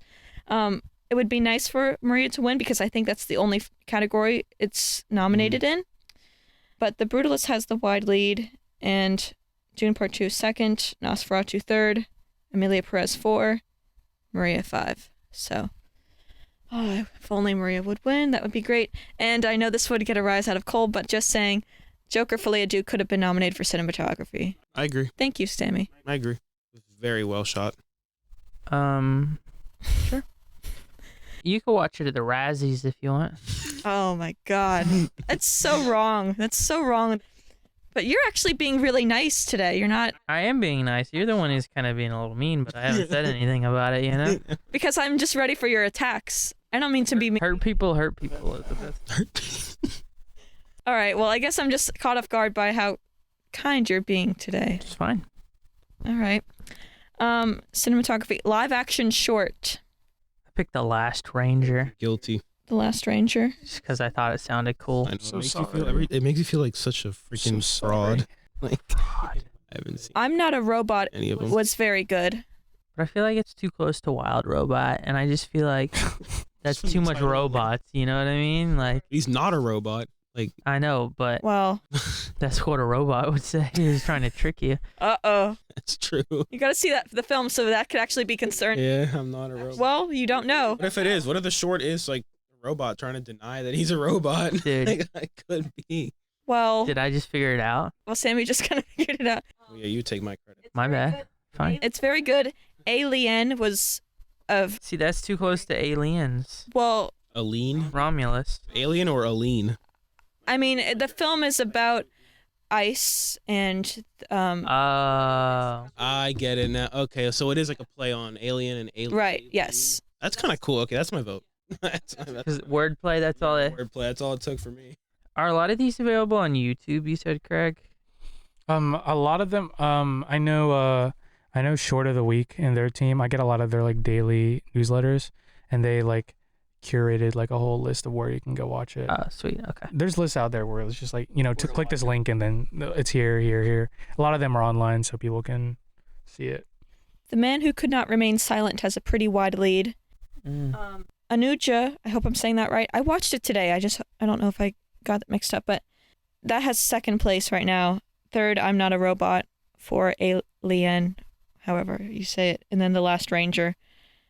I hope I'm saying Anuja. I don't know if I'm saying it right, but it was interesting, and the ending especially, it's up for interpretation. So I was having fun like trying to figure out like, what could she pick? What choice could she make? But I'm Not a Robot. I guess I would be rooting for her. That was pretty interesting. What about Anatomy of a Heart Attack? Anatomy of a Heart Attack. No, I'm just kidding. I'm trolling. Sammy, I thought that was the name of your movie and I totally just blanked. Oh no, bro! Anatomy of a Panic Attack. Panic Attack, bro. It's funny you said that because I'm like, damn, did I like? Like, damn, did my title already exist? Shit. Man. I really was. I was like, Dude, because I was like, in my head, I was like, it's either Heart or Panic Attack. I was like, I'm just going to say Heart. you should have seen me in my house. Like, I gotta change my title. Yeah, wait, what? That's not your favorite? That was my favorite, Sammy. Thank you, bro. He should just be the host. Oh, sorry. Actually, unofficial co-host. Yeah. He should be the I kind of like unofficial co-host because I feel like a little bit of like a little shadowy figure. like a. Why so unofficial? You guys are being mean today, actually. Wow. You're being me. My Anatomy of a Heart Attack is not your Cowboy favorite. No, it's an not. outlaw a little bit, you know. What about Waveform? What were you thinking about? I've heard it sucks. Oh my god. Waveform is tough, bro. Well, I still won't be affected by that hurtful comment. We'll move on to the next subject. I'm not hurt. Dogged on two of my. No, not dog. Not She did. I not the first one. Oh, that's true. You just think the second one sucks. That's fair. Okay. I believe in the power of friendship. You came after me first saying that I should I think we should all be friends. not be the host of this thing. Power of friendship. Hurtful. Yeah, power of friendship. You're right. I'm willing to move on if you are. I'm willing to let this go. This side of the table is willing to let things go, you know. I've already moved on, actually. I think you're a great host, Elizabeth. Thank you, Craig. I really appreciate it. You're a great unofficial co-host as well, Cole. Thanks, Craig. Power of friendship. Power of friendship, everyone. What's the next category? Sound. I thought we already did sound. No, we did not. Interesting. Am I still starting? Yeah. Well, actually, Craig, you take the baton now. You gave me a nice compliment. Samy did the opposite. Thank you. I have a complete unknown winning this. Okay. Like complete unknown. From what I've seen in terms of a lot of the things used to in the sound, the recreation of the music, especially, I just think it's kind of one of those things that's like, oh, it's gonna win, because of those like technicalities. Cole? I feel like that's the one category it's gonna win. I'm between that and the one I picked, which was Dune, just because of like the way the worm sounded was like pretty crazy. I don't think it's gonna get less credit because a lot of those sounds were recreated from the first movie. No.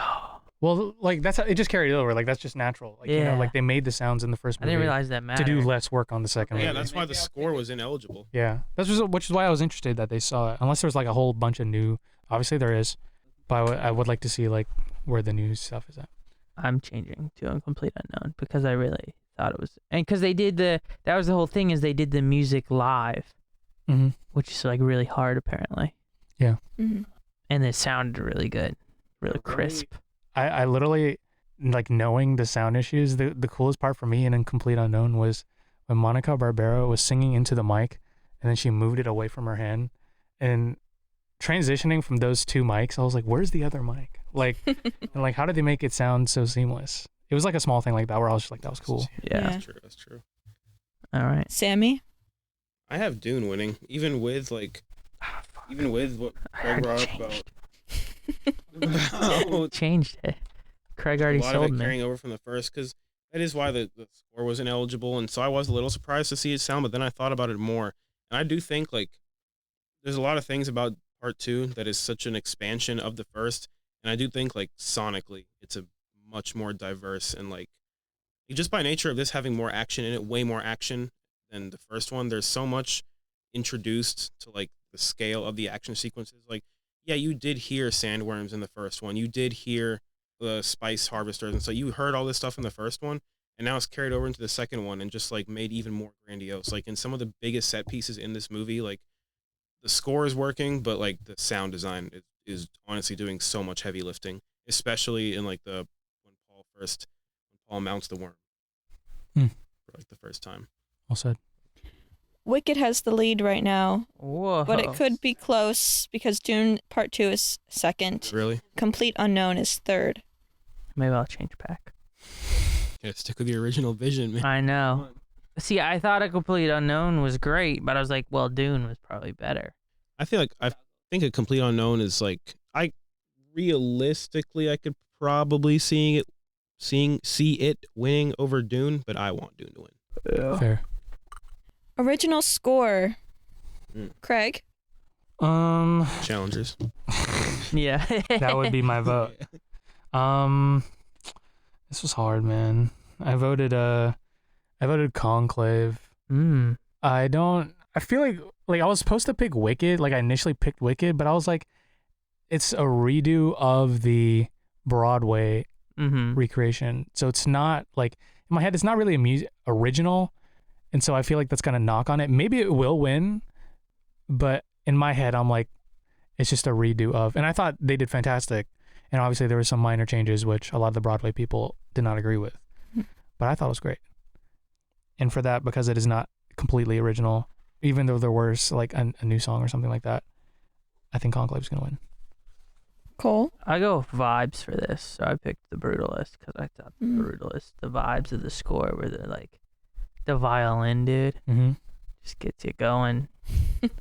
So I picked The Brutalist. Samy? I've got Conclave on this one. I don't really have much.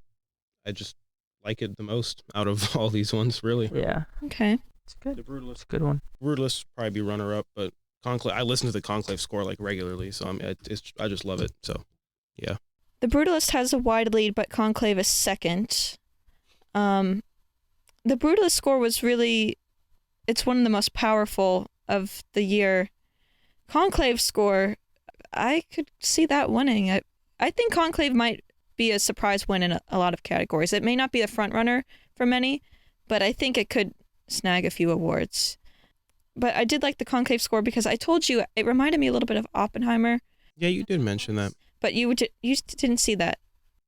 I don't really see it that much. Like yeah, there's definitely some similar instrumentation, but I don't personally. It strikes me as more coincidental than inspired, if that makes sense. Yeah. But, I could be wrong, but I just don't see like the connection. Original song, Craig. This one was hard. Emilia Pérez had 2 slots on here. Mm-hmm. I haven't heard 6 888 or Elton John Never Too Late. So I picked Like a Bird from Sing Sing because I want Sing Sing to win things. Yeah. Bars. I haven't heard any of them, but I picked Like a Bird. Okay. Because honestly, I feel like Emilia Pérez, you can't touch it. You know, it's all the controversy. So that's out. And then I'm like, well, Elton John, probably not, you know? And I don't know what the other one was, so I picked Like a Bird. I'm sure it's good. Sammy? I also have Like a Bird. It's the only one I've heard, but I also just genuinely like it. So, I mean, Okay. win-win, I guess. I don't know. I hope I'm saying it right. El Mal from Emilia Pérez has the lead right now, wide lead. But again, the controversy could take it out. It could go 0 for 13. If we're talking about snubs, actually, Better Man should have a song on here, personally. What's the song called? There's a couple from that movie that could be on there. The Brutalizer from Challengers was robbed. Oh, shit. Yeah, Challengers is robbed in general. What is The Brutalizer? It's literally just that soundtrack. It's literally the one scene from when she gets out the car, and it's played right before the last tennis match. It's like at the end. Yeah, Yeah, okay. before the I red gotcha. light flashes on her face, and then that whole sequence, and then like right before the final tennis sequence. That is a good song. It's called The Brutalizer. Yeah. All right. I guess I'd pick El Mal from Emilia Pérez since it has a wide lead, but I haven't heard the others. And I honestly would agree with Like a Bird. I'm sure it's a great song. So I keep thinking it's like that one song from the 2000s. It's like, I'm like a bird. Exactly, Cole. That does it for me on singing? that locks me in Like a Bird. All right. Actor in a leading role. Big category. Coleman. I'm just kidding. This is a hard category. I love everyone on here. I love everybody on here. Craig, why don't you start us off? I really think, God, it's hard. It's hard. So hard, man. It's a really hard category. Like I close my eyes and I pick Coleman to bingo. Like if but if like I close my eyes and I land on whichever one, I'd be down. Who are the two? Coleman Domingo and who? I really like Ray Fiennes. Personally, I really love Ray Fiennes' performance just for that monologue. That monologue. It's just so like literally the second I heard it, I memorized it. Like I know what you were like when you were talking about it earlier, and you were like, "I was raised in a very." Let me stop there. Like I felt that 100%. Like that speech. No, because I get it, bro. And that's like that. Hearing that speech, like, felt. It just applies so to every part of justifying in a life. way. So Yeah. good. No, I feel that. So good. Because you can apply that What to like angle you're approaching it. non-religious Yeah. things too. Yes. Yep. Yeah. Life. Yeah, and that I think was what's so great about that movie is like so like it's a film about the Catholic Church, but it's like so much more than that. So Cool. I picked Ralph Fiennes as well. So You mean Ray Fiennes? I'm just kidding. I'm sorry if you ever hear this later in life. Yeah. I don't mean to mispronounce her name. Yes. yeah, It's up for interpretation from what we know. So, Sammy? I also selected the lead actor from Conclave for this one, but I could see it going to the Brutalist just because Adrian Brody. I feel like Is it a good campaign? Saturday. Yeah. Good campaign. I just feel like his performance. I feel like Timmy's campaign has been insane this year. What is he doing? His marketing has just been I love crazy. Like if he were to win, for that. like I mean, his just like presence as like a star has just been presence. is just been insane. So for him to like, it wouldn't be just for Complete Unknown. He would be combined also with Dune, but he had to get nominated for one thing. But his work for Complete Unknown also, like, they're all great this year. All great this year. I really would not be upset if Sebastian Stan won. It was literally God, he deserves it. he deserves it. Like The Apprentice movie is like not that great, but literally watching Sebastian Stan like just become more and more of Donald Trump. Yeah. I don't know. I could rewatch The Apprentice literally and like be entertained just on the merits of that performance. Like, I don't know. honestly one of the best performances I've seen in like a while. There's some performances that just like it carries the movie. Completely. Like Josh O'Connor in La Chimera. Yep. Yeah. Yep. Now, Adrian Brody does have the lead right now, but it's close between him and Timmy. But Ralph Fiennes is third, and I feel like he could, I feel like Mr. Fiennes could come through. He could. And he's one of the people that people are like, how does he not have an Oscar? He's never won an Oscar, yet everyone said he should have won for Schindler's List. Mm. This has been his first nomination in like a decade, or at least maybe 2 decades. So it would be great to see him. I mean, what has he really done over the past few years? Like, I don't. The most recent thing I remember him in, honestly, is The Menu. Mm-hmm. The Menu. Well, that was last year, wasn't it? Didn't he do those like Kingsman movies? He did Yeah. the Kingsman. Yeah. It's so funny. Like, he's not in like a lot of like super high profile projects, but to me, he's like on the same level. Like, this may be blasphemy as like Anthony Hopkins. Wow. No, he's gotten there. Yeah, I think he's great. The boy who lives, come to die. Look, once he gets older and he starts getting these old man roles, it is about to slap wrap. so hard. It's a wrap. New Michael Caine. Well, he's already in his 70s, isn't he? Yeah, but he looks so much younger than that. Not so much younger. He looks good. He looks good for his age. He looks good. He had to like get in crazy shape for some role, like some Odysseus adaptation too. Like there was The Return, I think, with him in it. Yeah. Oh, yeah. He had to look like He's it's about like Odysseus coming home from war. Like he looked. This man, like you said, he's in his 70s or something, but he is the shape he got in for that movie and talking about how he had to maintain that physique, like, is really commendable. Got nominated for Voldemort. The boy who lived. Come to die. Harry Potter. Is he dead? Harry Potter. I wonder if the AI controversy will sink Adrian Brody's chances, but it would be nice. It would be a nice surprise to see Ralph Fiennes win. Yeah, Brody was fantastic too, though. He was very good. And I love Bob Dylan, so you know. Yes, as we've now learned. Chalamet was a phenomenal Bob Dylan. It was perfect for Bob Dylan, so I like him. No, I think Timmy's he's a good. gangster, I man. think he's really good. He honestly kind of is. Like watching him on podcasts. The way he talks, I don't know. I like him. He's a cool guy. Directing. This is another good category. Another tough one. I'm interested to see what you guys picked. Craig. Let you go first. I want The Brutalist to win, but I think Anora is going to win because I think The Brutalist is going to win Best Picture. That's a skip, but that's like it goes into my answer for directing. I think they're going to give Sean Baker directing. Yes, Anora. All right. Cole. I picked Anora. It was just like was one of the best films this year, I think, you know? Especially like one of the best films that wasn't necessarily carried by the acting was great in it, but it wasn't carried by great acting. It was carried because it was like a great film and it was a great vision. And I just think like the pace changing is just so That goes into fascinating. my Best Picture thing. Yeah, it's just so fascinating to me what they did with like just the whole thing.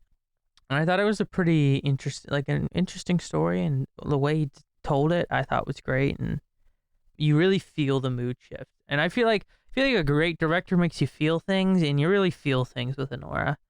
So that's my pick. Sammy. I also picked Anora for many of the same reasons that have already been said. So the only thing I'll add is that I would also be pretty happy if The Substance won. I think that's a very well directed movie. Very well directed. The Brutalist has a wide lead right now, but Anora has been having a slight rise. So I think your strategy is right, Craig. I think Anora, Sean Baker will get directing, and I mean, again, we'll talk about it more when Best Picture, but I think, Sean Baker has a good chance of winning for Anora. Actress in a leading role. Now, Stacked this year. Yep. it would have been more stacked if they added Angelina, but, you know. Yeah, this was, well, you know. There were a lot of great performances that could have been nominated. Nicole Kidman, Pamela Anderson. So. I heard great things about Nicole Kidman. Oh, you haven't seen Baby Girl? I have not. I want to, I though. saw Baby Girl. Go Alone. Go on. That's what I keep hearing. I saw it on Christmas, actually. Oh, the Me and Nosferatu Sarah- Baby Girl double feature? I didn't see Nosferatu on Christmas, but I went and saw Baby Girl on Christmas with Sarah. Oh, good. You went with Sarah. Good. Yeah, so we went together.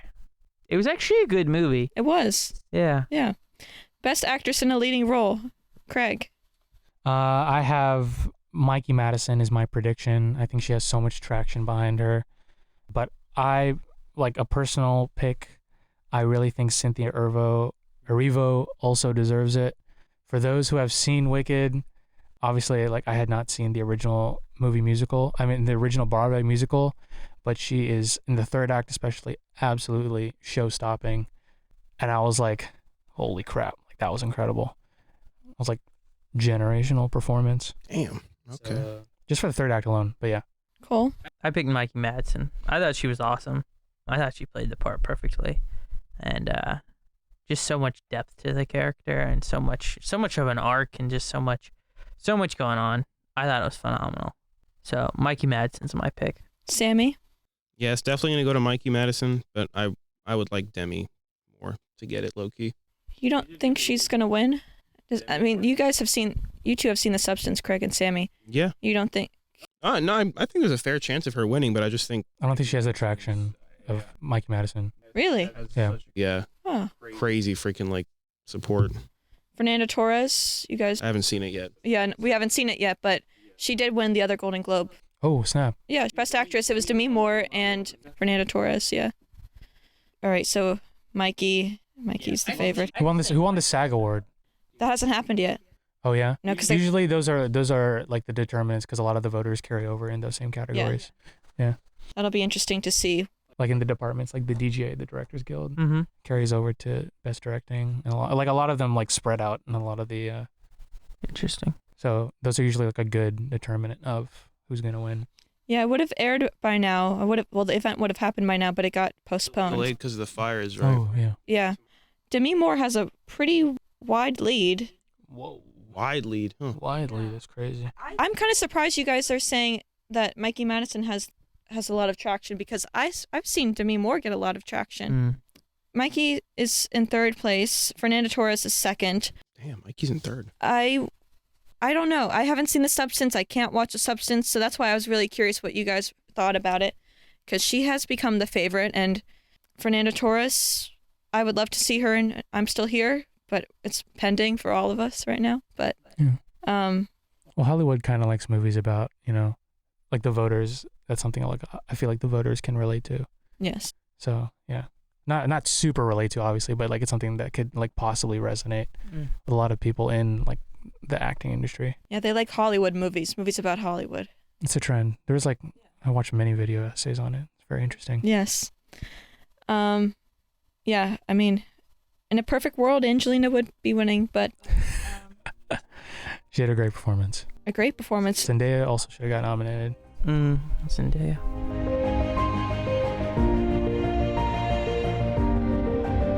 All right, now the big category. Best Picture. Best Picture. Craig. I have a almost complete definitive answer on why The Brutalist is going to win this year. All right, let's hear it. I believe The Brutalist is going to win this year, taking into mind the achievement in.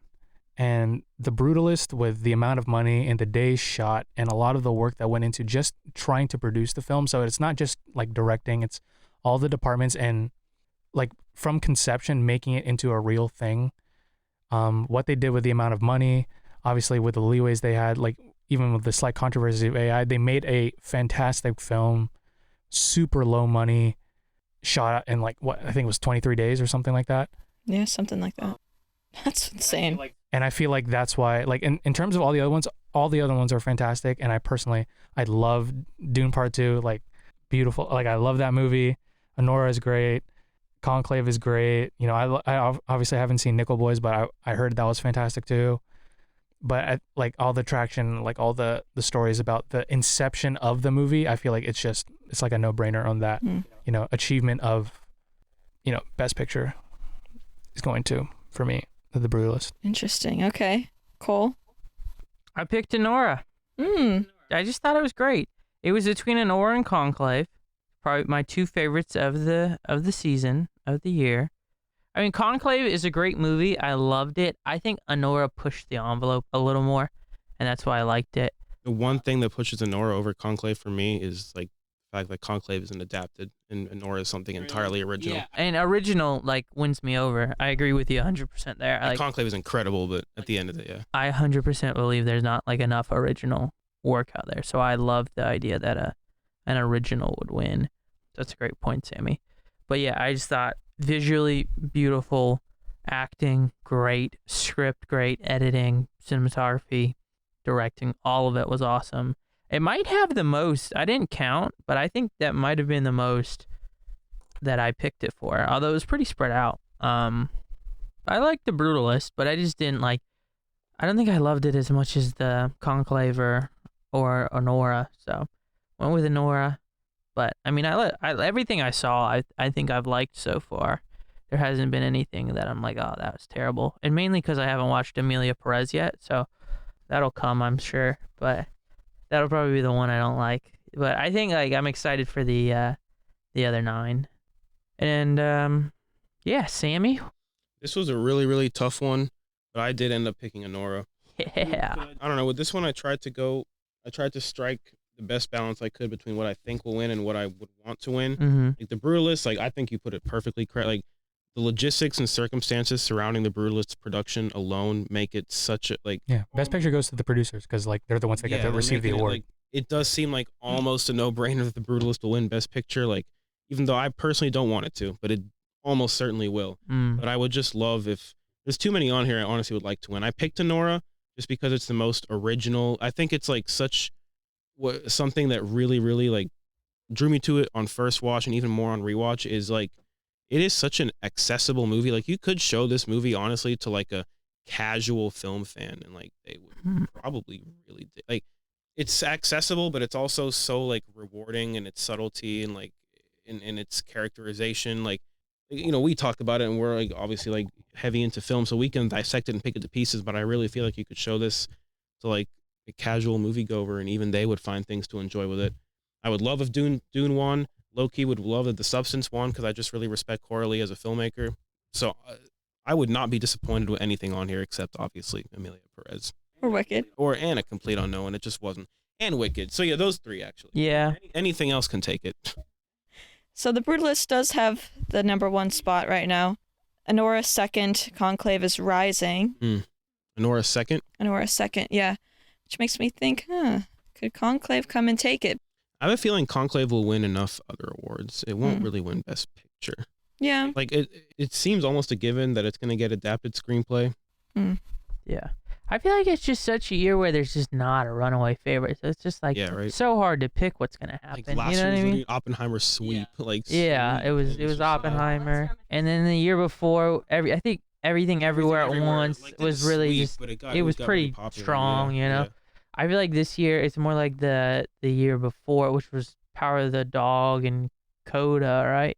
Yeah, Coda got Best Picture. What a weird year that COVID year was. Yeah. This is kind of a weird year too, though, isn't it? Oh, it's so weird. But I kind of I love this year. I enjoyed I love this year. I'm completely biased. I love this year too. I just thought it's like a different type of nominations, I think. Yeah. But I love it. A lot of original stuff, I feel like. Even Conclave, even though it's adapted, I don't think it was adapted that hard to the book. Really? I don't think so. I don't know that for sure. But I feel like that was the vibe I got. I'm not holding it against it. I just Conclave and Anora are 2 of my favorite movies of the whole entire year. So obviously if I'm going to put those 2 against each other, just the mere fact that Anora is entirely original is just naturally going to push it over the edge for me. If it's an original story. So same with The Brutalist, low-key. But yeah, it does seem like almost a given that The Brutalist will win. All right, that's all the categories. Thank you all so much for joining me today. I'm very happy we did this big Oscar special. I always look forward to it. Don't mention it. I wish I was as enthusiastic as I was last year because I loved last year for film, but I'm happy, especially Cole and Craig enjoyed this year for film. And I'm very happy to have, this is the first time we've gotten all together for an episode, so I'm really happy about that. True. So thank you very much for coming today. Of course. Thank you for having us. Glad to be here. Of course. Now, you each have some projects to talk about.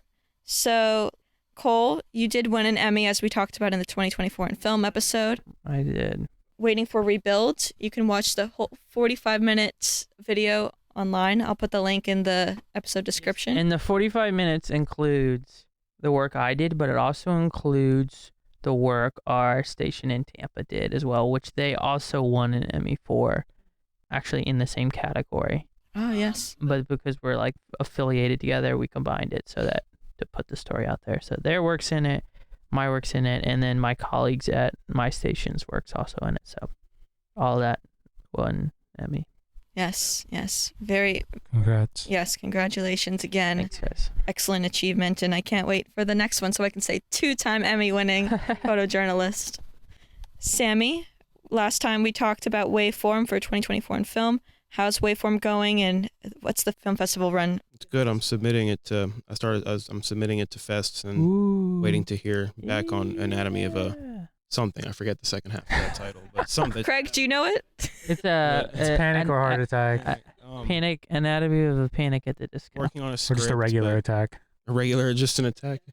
But yeah, those two, working on a script. And like I said in the beginning, I'm kind of in the Batcave right now. So, Now, Waveform to be determined when it's going to be released in the film festivals, right? But everyone check out Barefoot Python Media on YouTube, because that's Samy's YouTube channel, and he posts a lot of great videos on there covering films, thank you. shows. Try to do a bit of everything. The last one was on music. Yes, music. That was a little different for you, but that was interesting. Yeah, that was cool. Craig, you've recently directed a short film, Floating Daisies. Yes. Woohoo. How's that going? Is that going to film festivals as well? Yes. Just starting our festival stuff, so waiting as well. And yeah. What's it about? It is about I think I just say the one sentence. It's about a fond farewell to a friend. Not to quote Frank Ocean, but that is like when everyone asks me, that's like what I say. All right. So yeah.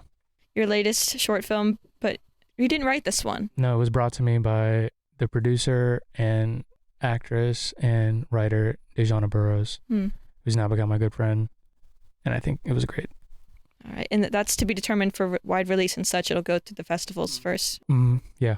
All right, so we'll be on the lookout for Waveform and Floating Daisies, and you're pretty good on social media, Instagram as well. So you post some fun videos about film relate. Yeah, every once in a while. Yeah, they're cool, and that you've been doing that more recently. So yeah. Want to shout that out. Your Instagram at Ienne.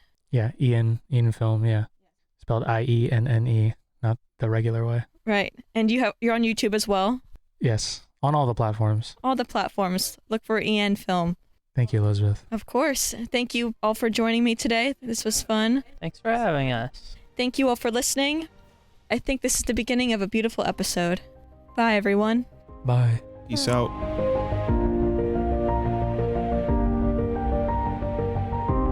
Special thanks to Echevarria, Samy El Kamel, Craig Ienne Pedroza, and Dr. Gillian Smith.